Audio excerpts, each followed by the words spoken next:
ಒಂದು ದಿಟ್ಟ ನಿರ್ಧಾರವನ್ನು ಕೈಗೊಂಡಿದ್ದೀರಿ, ಒಂದು ಹೊಸ ಹೆಜ್ಜೆಯನ್ನು ಶುರು ಮಾಡಿದ್ದೀರಿ ಒಂದಷ್ಟು ಜನರ ಬೆಂಬಲದೊಂದಿಗೆ. ಯಾಕೆ ಈ ನಿರ್ಧಾರ, ಮುಂದೇನು?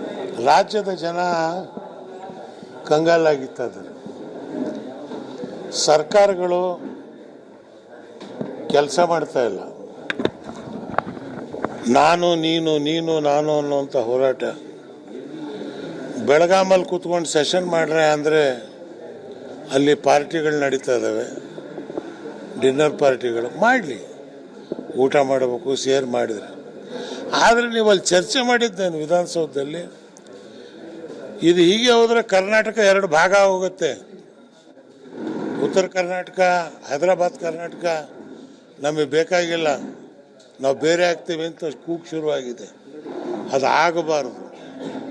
ನಾವು ಅದಕ್ಕೆ ಎಚ್ಚೆತ್ತು 50 ವರ್ಷದ ನನ್ನ ಈ ಅನುಭವ ಇವತ್ತು ರಾಜ್ಯದಲ್ಲಿ ಒಂದು ಮೂರನೇ ಶಕ್ತಿ ಮಾಡಿ, ಇಲ್ಲ ಜನರ ಪರವಾಗಿ ಮಾತಾಡೋರು ಇದ್ದಾರೆ ಅನ್ನೋವಂಥ ಒಂದು ಕಾನ್ಫಿಡೆನ್ಸನ್ನು, ವಿಶ್ವಾಸವನ್ನು ಜನತೆಯಲ್ಲಿ ಮೂಡಿಸ್ತಕ್ಕಂಥದ್ದಕ್ಕೆ ನಾವು ಇವತ್ತಿನ ದಿವಸ ಹೋರಾಟವನ್ನು ಶುರು ಮಾಡಿದ್ದೇವೆ. ನೋಡಿ, CM ಇಬ್ರಾಹಿಂ ಅವರು ಅಂತ ಹೇಳಿದ್ರೆ ಒಂದು ಶಕ್ತಿ. ಯಾಕಂತ ಹೇಳಿದ್ರೆ ರಾಷ್ಟ್ರೀಯ ಪಕ್ಷಗಳಲ್ಲಿ ಗುರುತಿಸ್ಕೊಂಡವರು, ಒಂದಷ್ಟು ಸೇವೆ ಮಾಡಿದಂಥವ್ರು.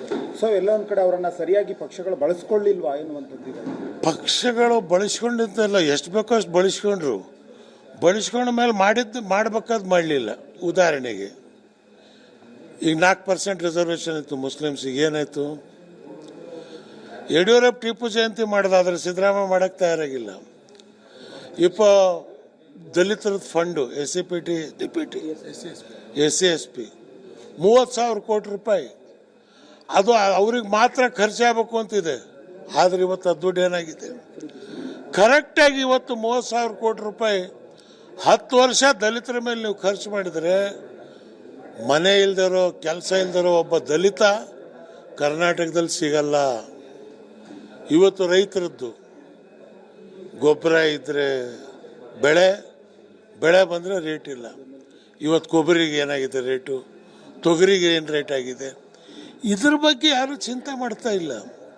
ಇವತ್ತು ರೈತರು ಕಂಗಾಲಾಗಿದ್ದಾರೆ. ಹೋಮ್ ಮಿನಿಸ್ಟರ್ ಹೇಳಿದ್ದಾರೆ 27,000 ಜನ ಆತ್ಮಹತ್ಯೆ ಮಾಡ್ಕೊಂಡು ಸತ್ತರು ಅಂತೇಳಿ.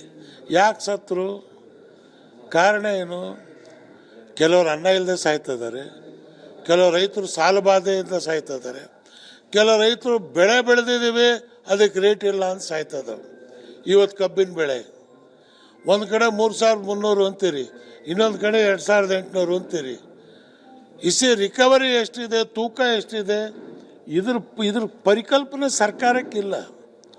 ಅಗ್ರಿಕಲ್ಚರ್ ಮಿನಿಸ್ಟ್ರಿಗೆ ಗೊತ್ತಾ 1 ಎಕರೆ ಕಬ್ಬು ಬೆಳೆಯೋಕೆ ಎಷ್ಟು ಖರ್ಚಾಗತ್ತೆ ಅಂತ?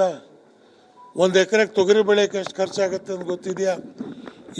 ಈ ಪ್ರಾಕ್ಟಿಕಲ್ ಎಕ್ಸ್ಪೀರಿಯನ್ಸ್ ಇದ್ದಿದ್ರೆ ಸರ್ಕಾರದಲ್ಲ ಅಂಥವ್ರು ಯಾರು ಮಂತ್ರಿಗಳು ಇಲ್ಲ. ಮಂತ್ರಿಗಳಾಗಬೇಕು, ಹೈಕಮಾಂಡ್ ಹೇಳಿದೆ ಆಗ್ಬಿಟ್ಟಿದ್ದಾರೆ.